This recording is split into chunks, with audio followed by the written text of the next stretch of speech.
dude. That was a burp. This is the Fourth One podcast. I swear it's every time we do this, when all three of us can actually be here. It never goes well. There's always issues. And I'm waiting to see who Micaiah blazes this time. He's so far done the SEC. He's so far done Ohio State. Obviously, this is the Fourth and One podcast, as I've already said. We're coming to you live on a Tuesday before we get the final rankings before championship. Can I ask you guys a question? Yeah, let me hear it.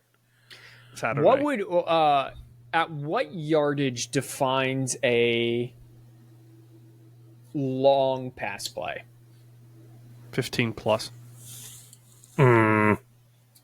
No, I would say probably 25 plus. I feel like 15 up. I would say are we talking 15's like your medium. Or are we talking including yak? Yeah, including yak. Including yak. Including yak. Yeah. I'd say anything over 25. Okay. I'm talking All like right. in air 15 is a long pass play. Now, if you throw a 3-yard bubble screen and he takes it to the house, see? No, that's bullshit. It's a 3-yard pass and a 75-yard run. This is why you cannot include yak, Robert. But if you're throwing the ball 25, he's catching and running for another 25. Yeah, it's a long pass. Okay. All right. The Ohio State fans did not like that I said that Ohio State really only had the one long pass play. I was indicating their 50-yard touchdown to Carnell Tate. They only had two then additional ones above 25 yard. They had a 25-yard pass play and then a 33-yard touchdown to Jeremiah Smith. So, people were arguing in the comments what defines a long pass play, and that Ohio State had a bunch. And I was like, well, Ohio State really only had the one because I was doing anything over 40 yards, but I'll take 25. That's fine. Yeah, that's fine. Yeah, because I would say anything under 10, I would deem as a short pass. Anything under 25 would be like your medium pass. Anything over would be a longer, like a deep. Okay. Okay. If we want to get deep ball, then we're putting some air under that. Yeah. Right. Yeah, we're traveling a lot of air yards. All right. Well, thank you for settling an argument that's happening on our Facebook page. Shout out we have more Facebook followers now, Simeon, than TikTok and Instagram and YouTube combined. So we are your mom's favorite podcast. We are your mom's favorite. We have blown up on Facebook. We have, thank you to all 564 followers. Dang. Okay. Hi, guys. Nice of you if any of you actually converted over to the full podcast where we would make any money because, that's how this works. If you want a full-time job. I'm looking over the headlines. Just in general, obviously, listen, here's the deal, guys. We got too much to talk about for us to go back and talk about last week. If you want to hear thoughts, you can go listen to Micaiah's recap podcast anywhere you get your podcasts at 421 Podcasts. Highly suggest. They're always good. He's good by himself. Come on. So this... How do I put this? Lots of stuff happening. Per update, Lane Kiffin is the biggest one. Finally announces his move to LSU. Absolutely nobody besides Lane Kiffin and the governor of LSU think this will go well. He took with him 8 coaches. Am I remembering that correctly? 8 coaches? He's going to take 8, yeah. Yes, he's allowing... Go ahead, Micaiah. I think he took a majority of them right now. Like he gave them an ultimatum. That's what the reports there's are. one that's staying until Ole Miss is done, and Kiffin was cool with it. Coordinator Weiss Jr. is staying. That was headline. It. Which, to be honest with you, if I'm Ole Miss, get out. He let Charlie Weiss stay and call plays. Yeah, it's big for Ole Miss. But yeah, I'm with you, Robert. Obviously, get out. As part of the coaching carousel, I'm with you, Robert. As part of the coaching carousel, they promote their DC. I don't know his name because I'm not good with them. He's not interim. My understanding is that's a full-time gig that he got. He's permanent. So for those of you interested in the drama going on in the Deep South, you're updated. That's Lane Kiffin can't exit gracefully from any situation, can he? I saw the worst hot take saying this that like it was on LinkedIn of all places.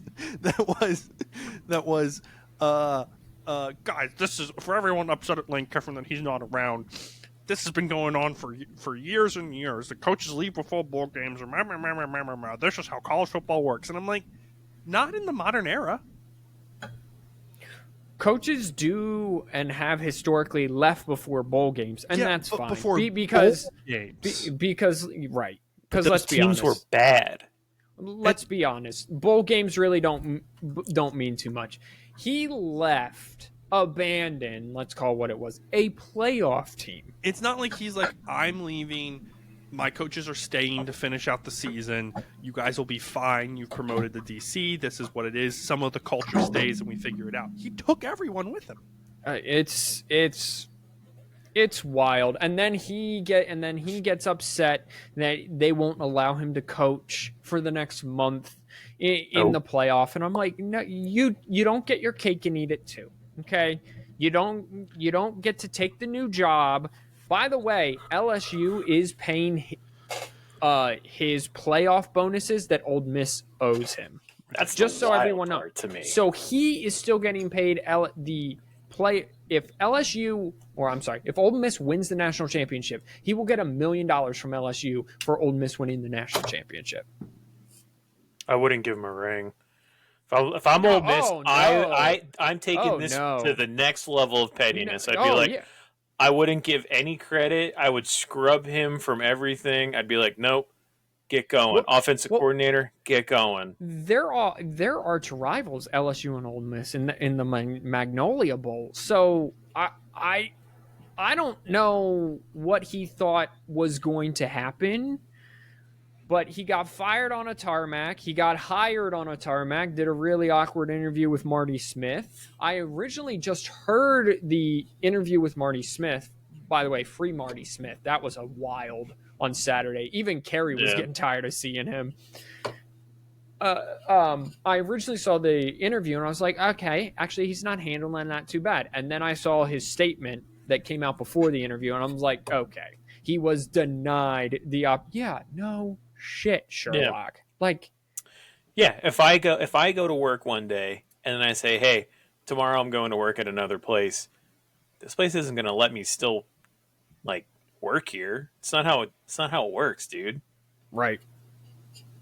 Yeah. I'm just looking at all the rest of the coaching carousels. Apparently he was sliding into all the college girls' DMs. Did you guys see that? Whole level. Yeah, I don't know if that's true though. Whole level maximum. That's right. I mean, AI can do a lot, but yeah, I just like that kid called him a hoe. The reporter, he got so upset and butthurt about being called a hoe, and he was gonna fight this kid, and then leaves like a hoe. Yeah, well, that's how you knew that he was leaving, is because he got upset. Don't call me that. Sorry, I'm dropping up here. This is kind of a big deal to me. Just quick breaking while we're on the podcast. I thought PSU's leading. Penn State just keeps losing and losing and losing in this whole James Franklin. James Franklin obviously gets hired at Virginia Tech. My understanding is they went after Lane Kiffin. He's gone, obviously. They're going, apparently, the rumor is they're going after Kalen DeBoer. He's probably going to stay. Why would you leave Alabama?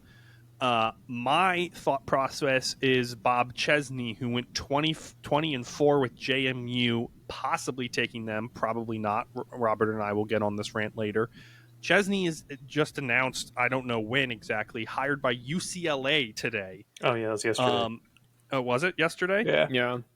The big news today was that Penn State was targeting Kalani Sitake. And now all the Mormons came out and gave them money to keep him. Correct. So Penn State is kind of, I still think that Penn State's holding out, that if Alabama loses the SEC title game and the committee keeps Alabama out of the playoff, that Alabama will fire Kalen DeBoer, or Penn State will call him up. God, that would be so wild. And Kalen DeBoer will just be like, yeah, I'm going to go take that job. And Alabama will be like, yeah, you can go do that. Goodbye.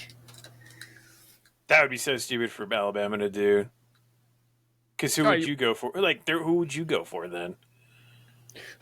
Brian Kelly, bring him in, dude. Do you call our contract sign with? Do you think Lane Kiffin? Because that's also what Todd McShay thought, was that he was hoping Lane Kiffin was waiting until after in the Iron Bowl, because if Alabama lost, then Kalen DeBoer might definitely get fired, and that's the job that Lane Kiffin actually wants. How much drama would that be? I mean, that would be a Bobby Petrino move, right? I was say, I feel like we've been here before, just not on not as Bill big of right? teams. Didn't Belichick do that with the Jets? I don't Famously? know. But if Lane Kiffin, if Alabama were to fire, and then Lane Kiffin would immediately just leave LSU and just go coach out, dude, that would be wild. That would be wild. And Lane Kiffin and LSU are the same type of toxic. They're going to win a national championship, and then they're going to fire him 4 years into this thing. That's just how this is going. If you do the calculation, LSU, on average, only hangs on to a coach for about 5 years. For about 5 years. That's how long LSU hangs on to a coach. If you average it out, over the last 25 years, they've had 5 coaches. That's what I'm trying to say.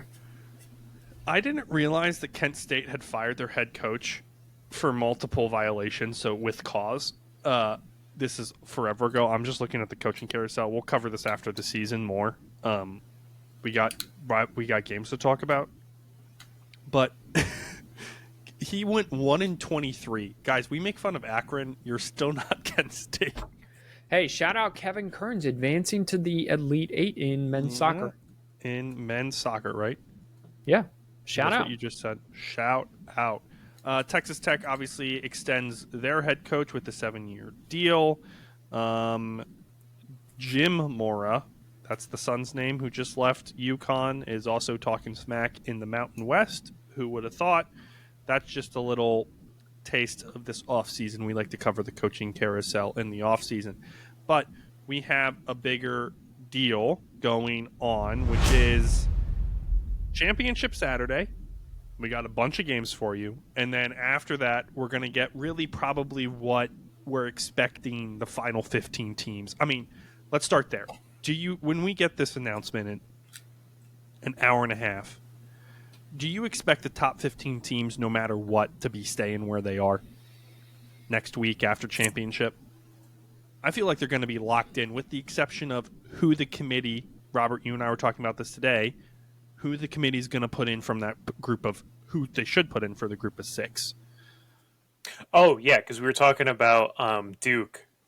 Yep. And how the very real possibility of, if Duke is not ranked but wins the ACC championship, the committee is going to almost have to put in either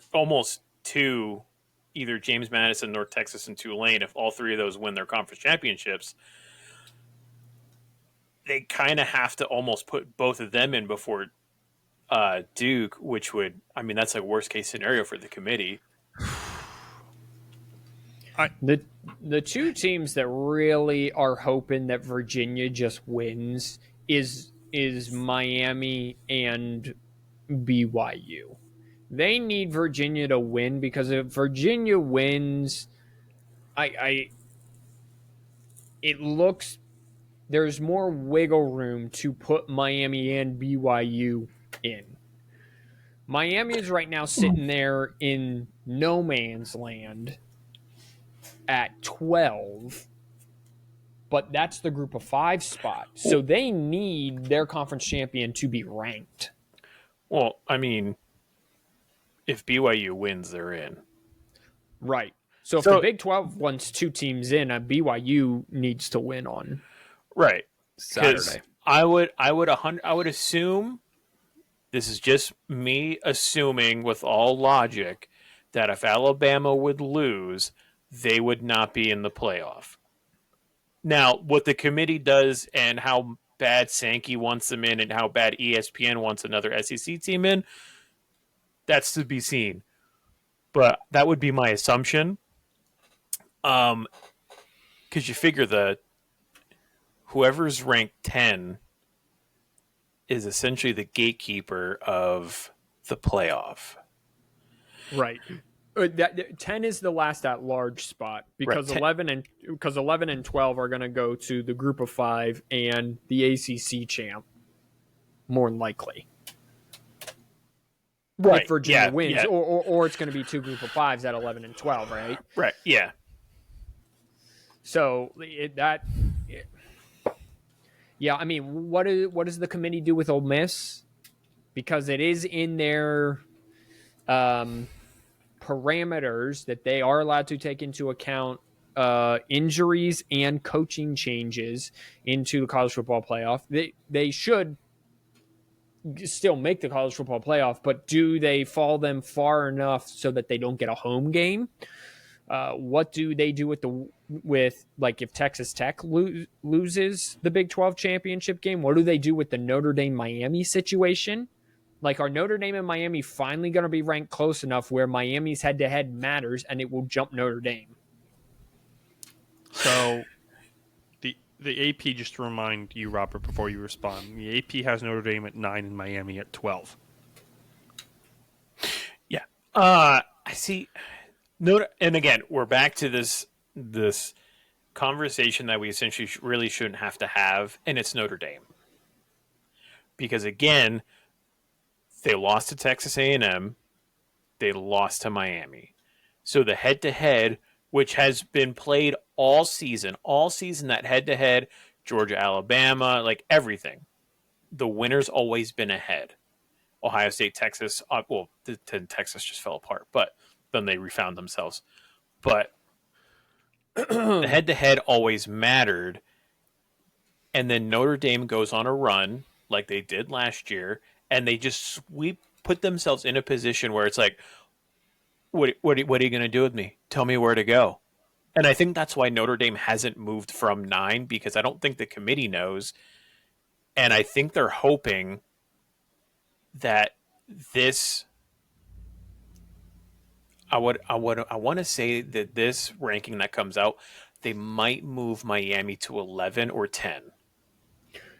If they do that, they're going to be grouped together, and then you're going to see Miami ahead of Notre Dame. Right. And I think they're going to try and get them close enough to then they can make the argument and justify it and say, well, you lost the head-to-head, and then Notre Dame is going to have to just pray that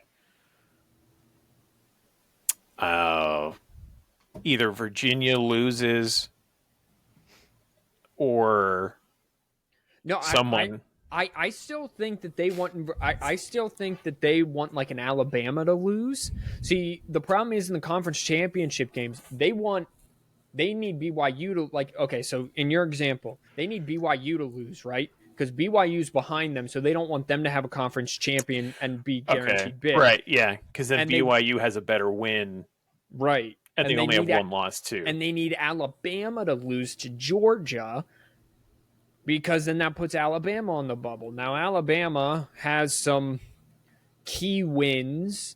They did go on the road and beat Georgia. They went on the road. Like, I think Tennessee's still ranked.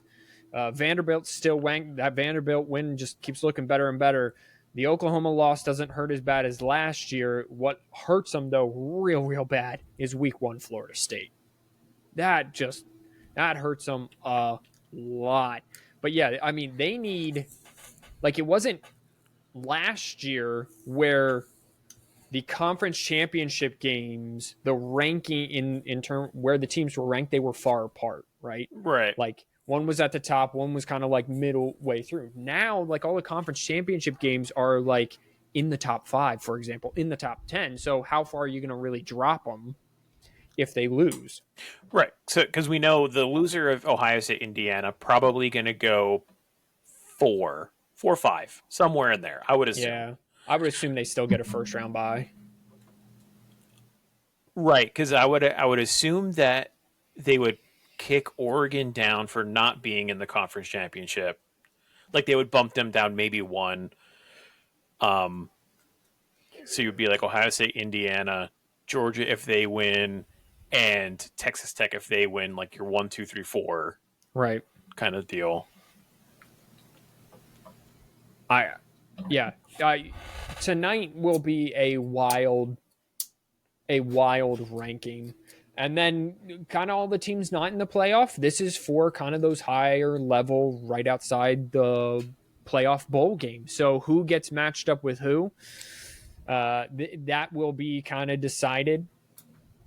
Like it's rumored Michigan's playing like either Vanderbilt or Texas. I'm sure that'll be decided just kind of based on ranking and where they finish within the SEC and Big Ten respectively in terms of ranking. So Tennessee's right in there. Again, do they rank a JMU tonight? Finally. Do they rank a North Texas tonight? Finally. Robert and I had this discussion yesterday. And this throws a wrench into our conversation. Is all three of those teams' coaches were hired by somebody else. I'm talking Tulane, I'm talking North Texas, and I'm talking James Madison. Right. It's Lane Kiffin still, yeah. So if they wouldn't though, because they're going to get penalized. Thank you, Robert. That's exactly what I was going to say. They're already not ranked by the committee, which Micaiah, you and I said last week, or I said last week that this is atrocious. I basically threatened to kill the committee. Not an actual threat. I'm not going to catch a case. Maybe a light assault case, but it's ridiculous that none of these teams were ranked. Know if that helps. I don't know if that still makes it jail better, time. Dude. Yeah. It's the threat of possible bodily harm. It's not a battery case. It's a difference, or vice versa. I forget which one. Anyway, like my question here is, I don't think they put him in. I think this is Robert and I situation was like, you have to give at least one, or at least my point was, you have to give at least one of these teams a shot. If not, you kill any college football hope below the group of the Power 4 schools. Because I can't play playoff ball unless I go to one of these schools, which means everybody transfers from a North Texas and goes to Oklahoma State, from a Tulane and goes to Florida. Probably make that team better. Let's not lie. So, like, that's my point. If all these coaches are gone, if I'm the committee, I go, well, their coaches aren't going to be there, so they're not going to be good games. They're all going to get blown out, no matter what JMU did to the teams this year. I would hope that the committee, and this is, Robert, you said earlier in the podcast, now this is just logical thinking, but it's the committee, so who knows? So I'm going to also make one of those statements. The logical thinking is, say they don't penalize Ole Miss for losing Lane Kiffin, and they keep them right there at 7, right? And they get a home game. They should not then penalize the group of 5, because I believe at Tulane, at North Texas, and at James Madison, all of those coaches will be coaching the playoff. Like, all of those schools are going to let them coach in the playoff. It's a little different than Ole Miss. But I would hope but even if that doesn't happen, right? And those teams give them the Lane Kiffin treatment and just say, time to leave. I would hope that the committee would have the same standard as they do for Ole Miss. And Simeon, I'm with you. College football has to have a symbiotic relationship with the lower division group of 5 conferences. Because even in the wild, you got birds that eat little things out of the crocodile's teeth so that they don't get mouth infections and stuff like that. That's the example I've come back to. But that's okay. Time and time again. Whatever. I'm sure there's one with the crocodile. A bird sits on top of a crocodile and does something. The little fish that hangs onto the shark and just kind of keeps going. That thing. Right, that thing. You need the North Texases. You need the American. You need the Max. You need for not only development, but for a healthy college football atmosphere. Because, Simeon, as you said, everyone then is just going to want to go to group of 5. And there's not enough spots in group of 5. 4. I mean, 4, sure. Then there's not enough spots in group of 4. So then do kids, with the Diego Pavia ruling, just go to JUCO because those years no longer count, and wait to kind of go back up to Power 4. So you need, and there are these pundits, most notably Paul Feinbaum, and I cannot stand him. And he's like, it's ridiculous that we're letting them in just because shave your head, Paul. Because it's going to be a blowout round one. Okay, but what happens if JMU controls the game and upsets? Pulls off a 13-10 upset. Okay, so great. You can't tell me that this was my point to Robert yesterday. You can't tell me the Boise State game was a bad game. It was great. It was a great game. It wasn't it wasn't a blowout.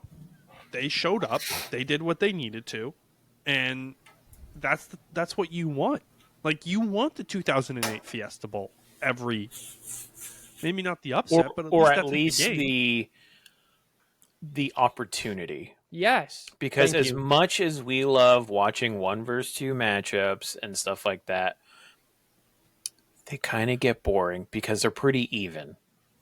I mean, what's that? The 8th seed FAU team from 2022 or 23? Maybe the Final Four?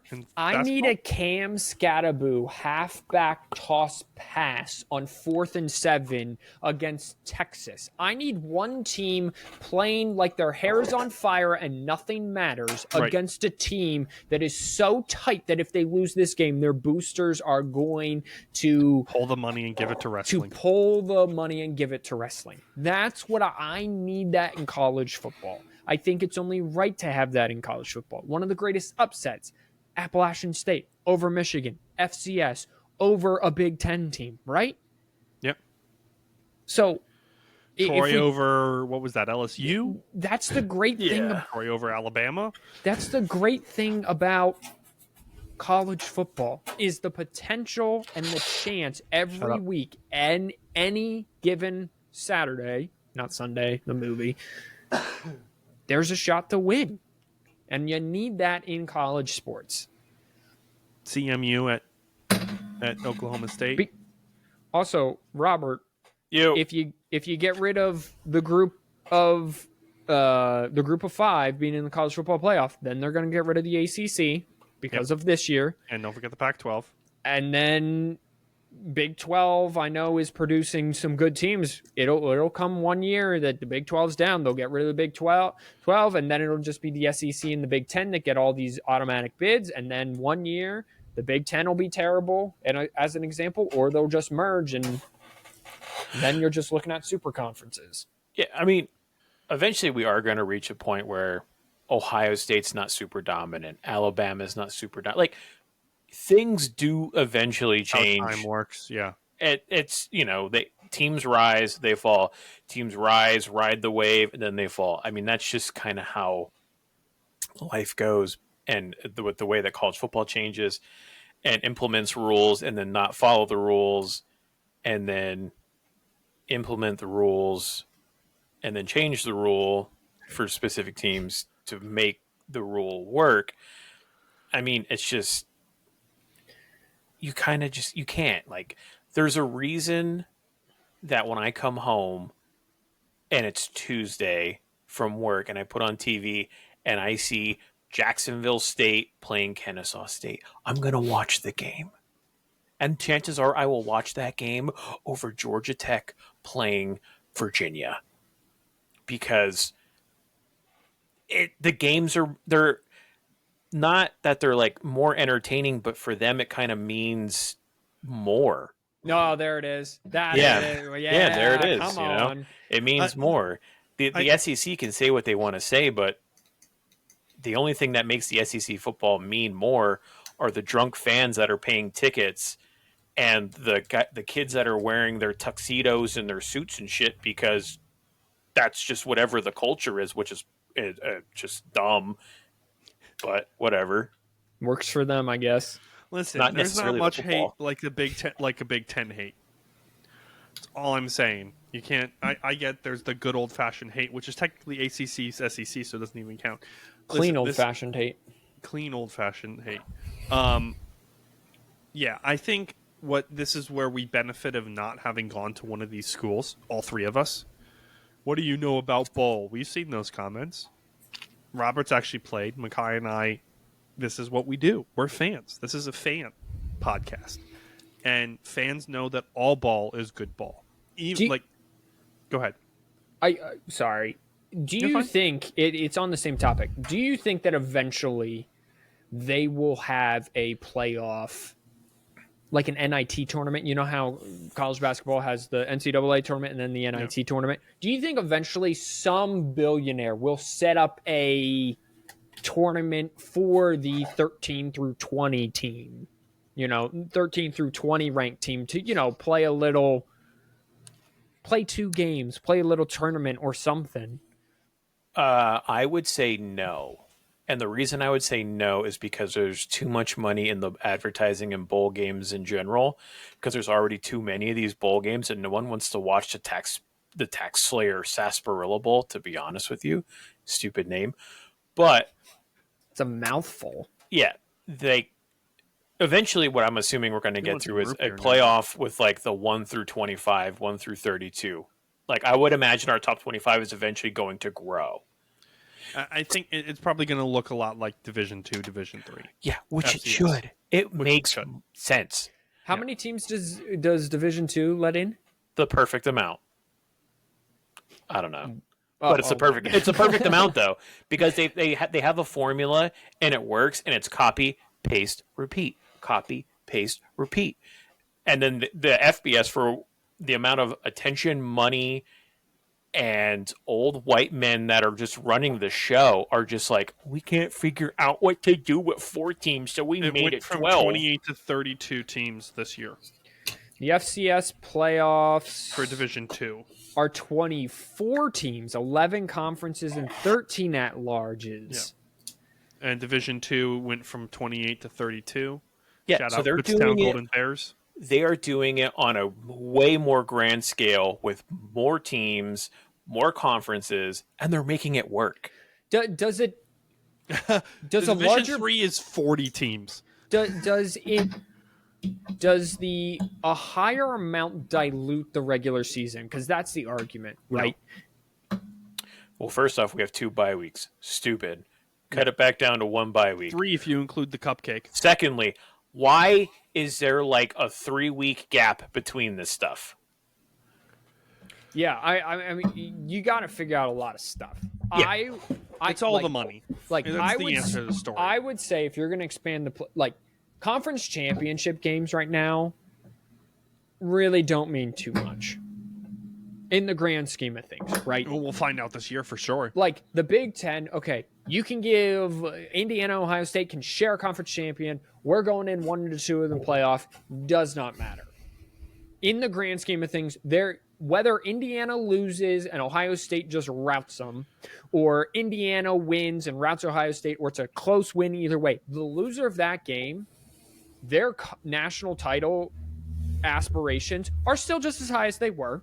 It doesn't affect anything. Duke sneaking into the playoffs at 8-5, 7-5, whatever they would be, they're still not winning the Natty. So what do these conference championship games really do? I would eliminate if you want to expand, I would eliminate the conference championship game, and playoffs would start then this weekend. You see, but here's the issue that you're having, Makai, is you're thinking not with my brain. Yeah. It's the Mid-Atlantic Championship brought to you by Ford. So it's the Ace Atlantic Coastal Conference Championship brought to you by your mom's left nut. Listen, it's not going to change because the conferences want money. So the TV revenue isn't good enough. I understand that, but are you both okay if they expand to, let's go 24 teams with a 3-loss SMU getting in? Well, no, because it's not going to be a 3-loss SMU team, because you're going to be playing one non-conference game to a regional opponent. SMU plays Houston, SMU plays UTSA, and then you're going to be playing your 10 conference games, 9 conference games. You're going to go in at 9-2, at 10-1. So you would eliminate even a game. That's what they do in the other divisions. You would go from 12 to 11 games. You'd lose the cupcakes. You lose the bye weeks. It makes it easy. You can keep the 12 games if you really want to. It's all about the Benjamins, though. That's what we keep forgetting. This is all pie in the sky. But you got to remember, symbiotic relationship. The Cupcakes need the Power 5 money. No one's thinking 30 years into the future right now, Micaiah. Pass the ball to me. I'm open. Okay. Pass it to me. Okay. All right. Yeah. So, wild scenario here. Expand the playoffs. First week of the playoff is conference championship week. Okay. While those games are going on, however many games it is, the bottom half of this bracket are the teams not in your conference championship and your group of 5 teams. So now they're playing while the conference championship is going on. Conference championship goes on, those teams advance.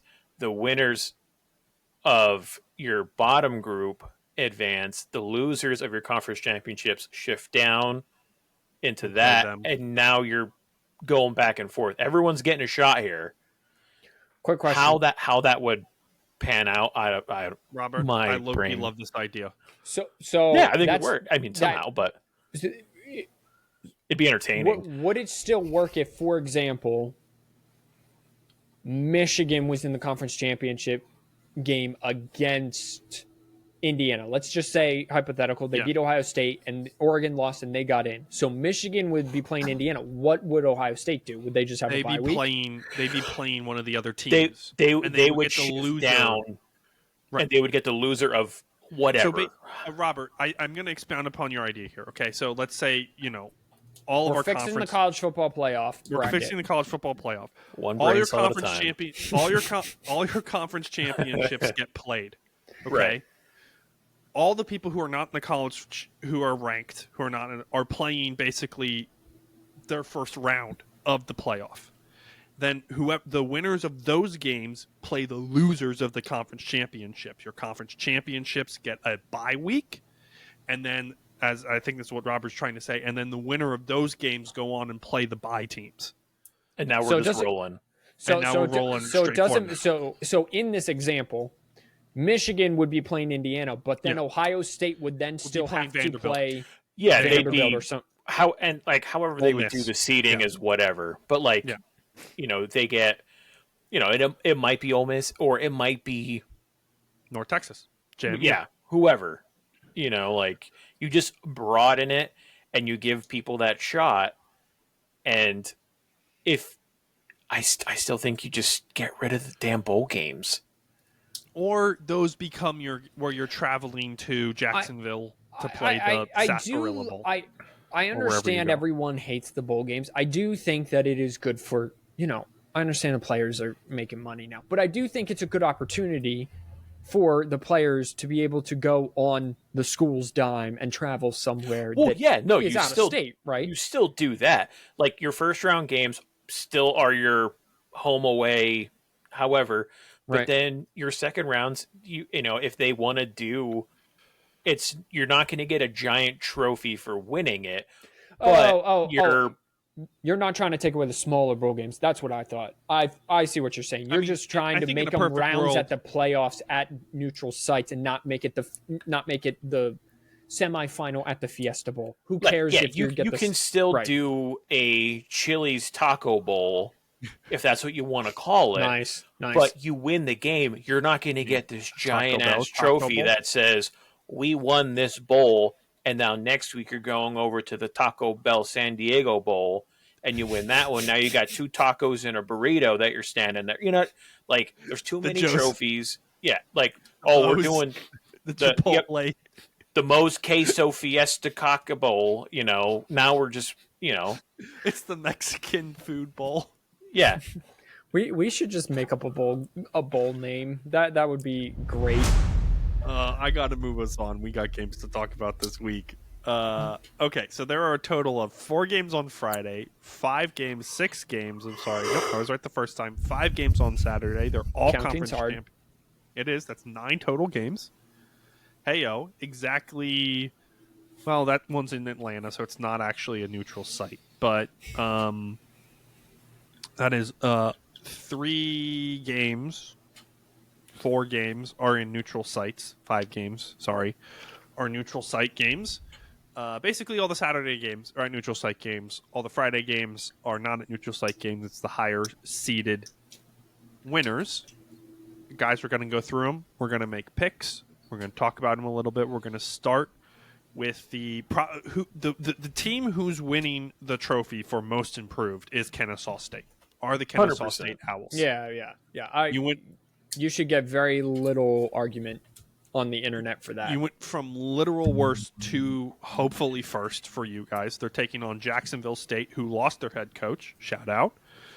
So here we are. This is not the cheapest ticket of all times. This game is at Amherst Stadium in Jacksonville. It is on the CBS Sports Network, the prime grade A sports network that is.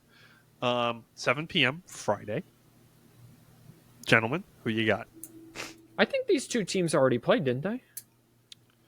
Yes, as did as did UNLV and Boise. They played 3 weeks ago. So where Jacksonville State won 35-26, Kennesaw State is favored by 2.5. And I have a thing that in the rematch, it's very hard to beat a team twice in a year. I'm going to stick with that statement and theory. I'm going to take the Kennesaw State Owls to complete this historic season and win Conference USA. Since the game is being played in Jacksonville, Alabama, and not Jacksonville, Florida. Oh, Florida. My bad. That's on me. I knew that's better. Just how it goes sometimes. Yeah, that's how geography works. I'm going to take Kennesaw State. Yeah. You know, they got something to prove, and yeah, where are the Owls? Yep. Who? The Owls. Yeah, because UTSA did the Owl Gauntlet last year, and this was one of the teams they played. Okay. Also 7 p.m. Listen. Well, who you got? Give me Kennesaw State just because I want them to complete the. Great. Everyone, go ahead and bet on Jacksonville State. Thank you. And brother, big 2.5. The other 7 p.m. game. This one's on ABC ESPN. Wrong one. There you go. Disney's making all of the money this weekend, so just remember, nothing matters in life. As long as the rich get richer. 7 p.m. It's in Harrisonburg. JMU's coach just got hired somewhere else. He might be coaching this game. Troy is, underdogs by 23.5 points. They have not played yet this year. This is the first meeting of them. It's a home game for JMU. You know their crowd gets ruckus on a Friday. Gentlemen? I like James Madison to win, but with all the hubbub, I do not like them to cover the 23.5. I think it's a very, very close game because who knows where Bob Chesney's head is at getting ready for UCLA in that job. However, UCLA's waited this long to be good. What's another 2 months? So give me the Dukes of James Madison to win, but not cover. Yeah, it's kind of hard not to go with James Madison on this. They've looked pretty dominant against every opponent minus Louisville. So 23.5 is a big number. You know what? I'm going to say they cover. Why not? Okay. They're 10th in the NCAA in points for. They're 10th in points against. Makai's already said this. They're 6th in rushing yards, which is cray. Give me James Madison. Again, not to cover, but we'll probably both be wrong. This game opened at 21.5, by the way, so it's only moving further apart. ABC. What? Sorry, just real quick. What in what wild scenario does Duke win and James Madison lose? And then what do you do? It would be either because Tulane and North Texas play their game. Because Tulane and North Texas play. So then what does the committee do? They just say, well, Alabama, welcome back to the playoff because I think what that's else a 5% chance that Vandy gets in, sort of situation. They have to let 5 conference champions. Anyway, that's a song for another time. Okay, North Texas, Tulane, I apologize. No, it's great. It's 8 p.m. on ABC. This is not the cheapest game, but it's very close. It's at Ullman Stadium in New Orleans. It's home to the Tulane Green Wave, who are ranked 24th currently. Coach? Again, don't know if either head coach is going to be there. We don't know. It's a Friday in New Orleans. Don't know if the fans will show up. They have a hard time. This is a battle of quarterbacks, isn't it? Currently, Texas is getting 2.5. It opened at 3. 66.5 over under. Give me the over on that. What do you guys think? I do like the over. North Texas has routed everyone but USF, which routed them. And Tulane has really kind of handled, well, they've had closer wins, but they got routed by UTSA, and then they did play Ole Miss and early in the season got routed. I am on this Eric Morris, Drew Mestamaker bandwagon. Mestamaker is probably going to follow him, I would have to guess, to Oklahoma State, because that's the kind of the thing to do now. Logical choice to make. Yeah, so give me North Texas to finish strong, and then what does the committee do with the American? I'm going to say North Texas, and I'm going to go ahead and say North Texas puts a beat down on them. Nice. And the reason for me saying that is because I don't like when teams have their quarterback as their leading passer and their leading rusher. Yeah, that's a great take, Robert. Jake Retzloff. Question is he going to be transferring to Florida? They have DJ Lagway there, too, and I don't know if he has a year of eligibility left or not. But he's probably going to I mean, he's only a sophomore. He's a redshirt senior. You are incorrect. DJ Lagway?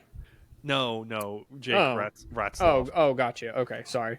Yeah, that's fine. So he's probably going into the NFL or something like that. Yeah, give me North Texas. They're not. The committee's never going to put a true air raid team into the playoffs. So that this is Duke's welcome party. Give me Texas to cover easily. Last is the name that we haven't been hearing.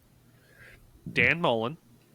UNLV going to Idaho to take on to take on Boise State, 8 p.m. on Fox. Great game if you're in that area. I would go watch this. It's going to be fun. Micaiah, for you're welcome. UNLV and Boise State did play. Boise State won the game, if I'm remembering correctly, earlier in the year. It's one of their 2 losses. However, Boise State is favored at 4. It opened at 1.5. So there you go. Who you got? Boise State didn't just win. They beat them down 56-31. In that case, I'm going to go back on what I said earlier and roll with Boise State because it wasn't even close. The Kennesaw State, Jacksonville State at least was like 11. It was 9. This game was like 25 earlier, so give me Boise State Broncos again, but I like UNLV to keep it much closer within a touchdown. Let's see. I'm going to say, you know what? Let's go with UNLV. I like to be a little bit different here. And we know. Everyone knows. Ain't that the truth? The main reason, you know what? I know Alex Orji is still on that team. They've got a champion on their team. He ain't doing anything, but he's on that team, and just waiting, just by the off chance that he gets that shot again. He fumbled like the first drive of UNLV season, and he has not been seen since. Yep, they were like bringing the backup, and the backup's been the guy ever since, and he hasn't played bad. So, I'm just gonna go UNLV. Yeah, I'm with you, Robert. I think this is a UNLV dub. Close game though. I think it's within that 4 points for sure. And Dan Mullen gets hired as Penn State's new head coach. Jumping over to Saturday, 2 12s, 1 4, 2 8s. So plan your days accordingly. ABC at AT&T Stadium. They're going from Jones's Stadium to AT&T, a.k.a. Jerry Jones Stadium. It's BYU at Texas Tech. 2 coaches that are staying put at each other.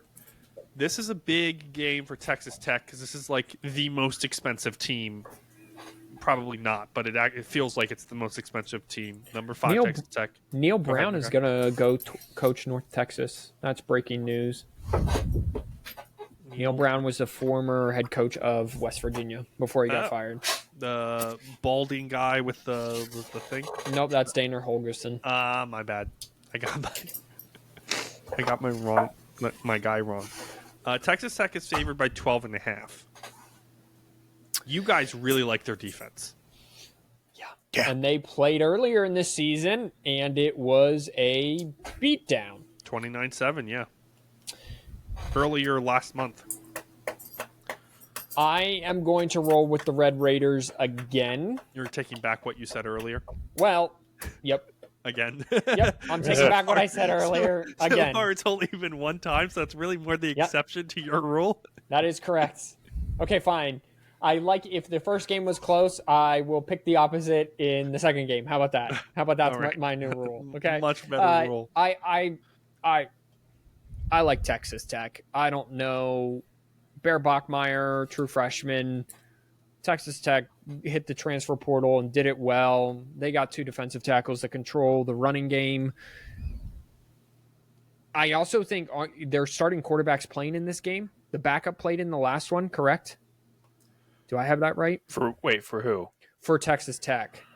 Or was he back by that? Didn't their I thought their backup tore his ACL. Before that, Morton did play and threw for 219 yards, but that's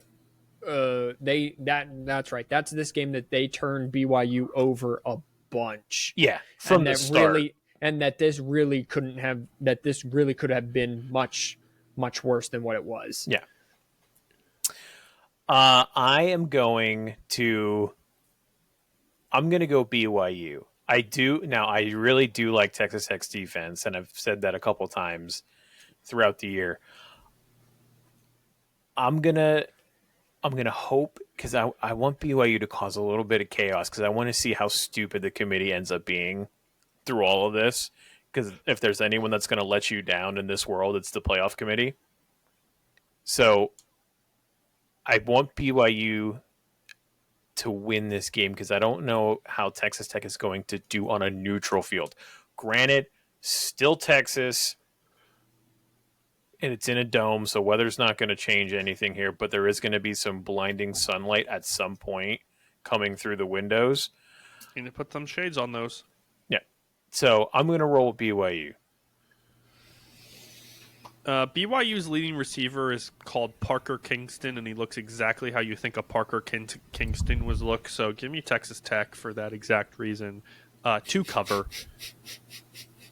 Yeah. Just thought that was important. I don't know if that's what I thought a Parker Kingston would look like. I mean... But he does look like someone who would play for BYU. He looks like someone... He's definitely looks like someone who's well, now I want to see what Parker Kingston would look like. Oh, yeah. Yeah, Robert, I'm with you. I didn't think that's what he looked like. Oh, interesting. Okay. Well, I stand corrected. I'm a little more racist to white people than I thought I was. Miami of Ohio. This is, again... Are these both 6-loss teams? Like, Miami of Ohio is taking on Western Michigan in Ford Field. This is for the MAC championship. The 7-5 Red Hawks are taking on the 8-4 Broncos. And probably the wildest and closest matchup, according to ESPN analytics, we could stumble upon. Someone had to come in second in the MAC, and I guess it was Miami, who is underdogs by 2.5 points. It started at 2.5 points. It's staying at 2.5 points. Over/under is 43.5. Give me the under on this, and I will go first and just say, row the boat. Give me the Broncos, and their head coach is probably going to get hired somewhere, because that's just how the MAC rolls. I'm going to be honest with you. Haven't watched too much MACtion this year. And, well, if there's one thing I like, it's Michigan over Ohio, so we're going to go Western Michigan. Western Michigan, 3 of their 4 losses were to Michigan State, North Texas, and Illinois. Their only loss was to Miami of Ohio, 26-17. And because of that, and because of my rule, I will be taking the Western Michigan Broncos. All right. There's your rule. We're going to jump to the 8 o'clock game. Yes, one of the 8 o'clock games, because I do think we should finish on the granddaddy of them all, which is the ACC championship game. This is the Big Ten championship game. Just because after Friday, we're going to know exactly what that 8 o'clock game means, and it's going to mean more to true fans, and that's it. Only one team, however, can come away and be undefeated this season, and that game is going to be decided at 8 p.m. on December 6th. You're going to have to, unfortunately, hear Gus Johnson talk and call the game. Ohio State's favored by 4.5. Started at 5.5, which means it's come down. It's a 50-50 split, according to ESPN Analytics, on who should do what. We got, I don't know, I'm going to call him Freddie Mendoza against Julian Sand. This team, offenses look similar. Defenses look formidable. I'm not sure who to pick for this game. They're the same team. That's why I'm you guys look tired. You're both rubbing your faces like, oh my gosh, what do I do here? They're the same team. And I know Makai is going to go, no, the defense for Ohio State is much better, blah, blah, blah, blah, blah. But Indiana's number 2 in the defense, and Ohio State's number 1. But Indiana has a top 5 offense. So they're essentially the same team. I'm going to take Indiana. Just, you look at Ohio State,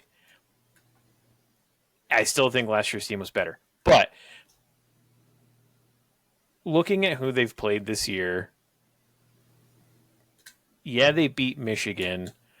But again, we've watched Michigan play all season, and Michigan didn't beat a ranked team all season. And every time they played a ranked team, they just don't show up. Michigan, for whatever reason, their defense decided that they weren't playing. And then offensively, Chip Lindsey still is. Makai knows how I think about Chip Lindsey, and he needs to go. But Ohio State did what they were supposed to do for the past 4 seasons, and that was just throw the goddamn ball.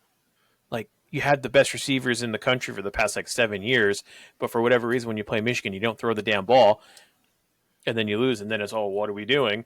But Indiana's road win at Oregon, to me, is more impressive than the wins that Ohio State has put up so far. Even though they are very similar teams and they kind of look the same, I'm going to take Indiana plus the 4.5. It's going to be a close game, I think. Well, Rob, as you have said, I've stood on this soapbox all season about Ohio State's defense, and Indiana's defense is number 2.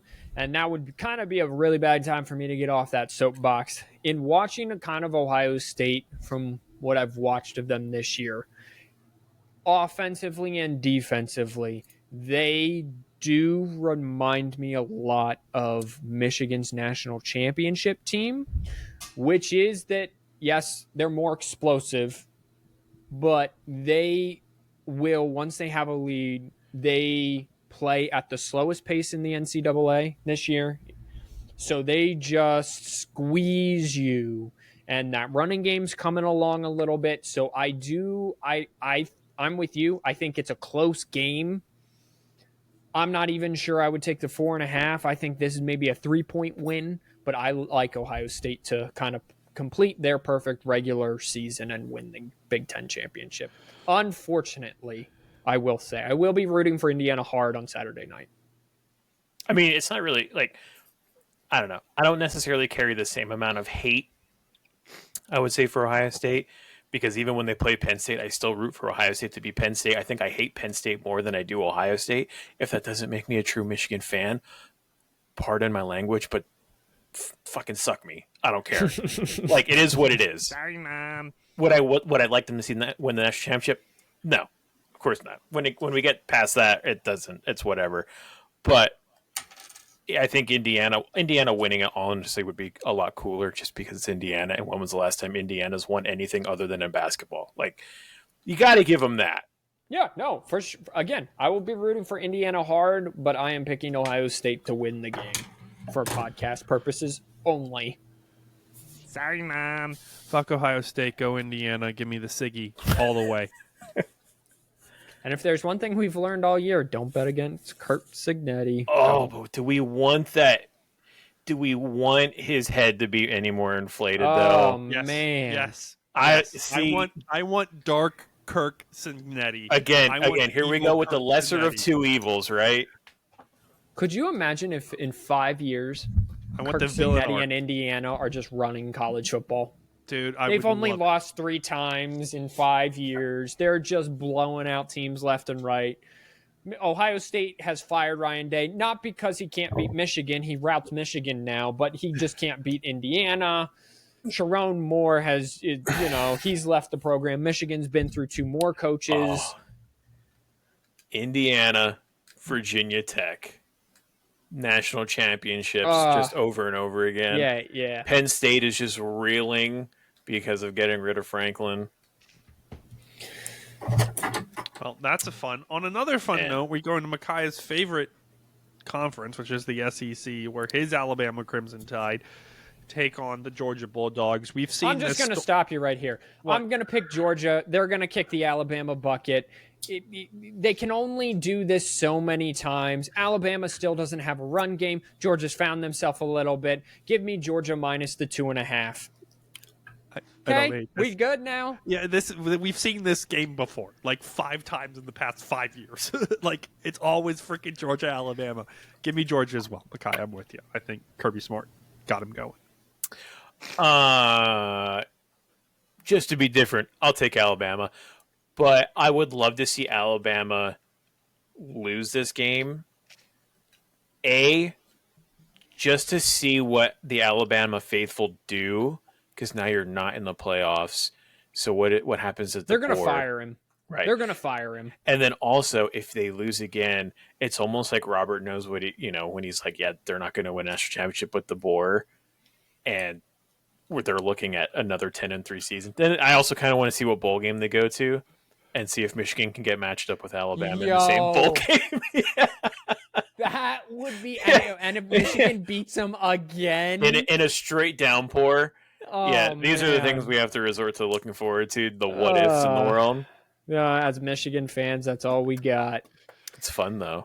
Yeah, So, the game that... hopefully everybody will be watching because some sort of weird voodoo will happen in New Orleans and stuff will happen and we don't know when the world blows up and chaos happens on Friday, and then we have to watch Duke, a 5-loss Duke team. Shout out Manny Diaz. Dude's been around, really trying to regain some sort of credibility after his horrible tenure at Miami. Take on the pretty dominant Virginia Cavaliers, 10-2,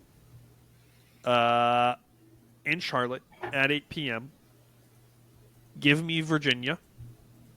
And now I will let you two enjoy the chaos of picking Duke and making the committee make a decision. So these two teams faced off 2 weeks ago before rivalry Saturday. And it was Virginia Tech. They played at Duke 34-17. And just to be different, I am going to take the Duke Blue Devils and invite all of the chaos to unfold. So give me the Duke Blue Devils because they're off. Darian Mensah, 3,400 yards this year, 28 touchdowns, 4 interceptions. Does that follow your rule or go against your rule? Just real quick. Well, it depends. Is it the first rule or the second rule? Because it follows the first rule, not the second rule. Hey, NCAA, calm down. Yeah. Give me, again, I like Darian Mensah as long as he doesn't turn the ball over and he plays well. I forgot he was at Tulane. I'm rooting for chaos. Give me the Blue Devils to win. I would love, again, to see the chaos kind of happen, just to see how this ball rolls down this hill and the bumps that are going to be there if Duke wins this game. I also just I have done nothing but shit on Virginia for the past, I don't know how many years. Well, that's everybody. I know, but it's a rightfully so kind of thing. For sure. So for them to kind of do what they're doing, win their conference championship for the first time in, I mean, I don't even know. I don't know if they ever have. Who? Virginia. If that would be pretty cool just to see it like once, and then them go back to the world of irrelevancy. Mediocrity. Yes. I'm gonna assume Virginia's gonna just come into this game and then just 1995. 95. Oh, okay. I was 2. Nice. Yeah. They've won They've won exactly 3 conference titles. It's the SIA in 1914 and 1915, and then the ACC in the 89 and 95. Damn. I'm gonna assume Virginia just mollywops them, but I would love for there to be some chaos. Whoa. Let's just have all the lower seeds win in all the games and just see what happens. Make the committee work for their summer. Make the committee great again. We're leaving, you guys. Enjoy your college football season. Wash your filthy hands. We'll see you next week. Hopefully.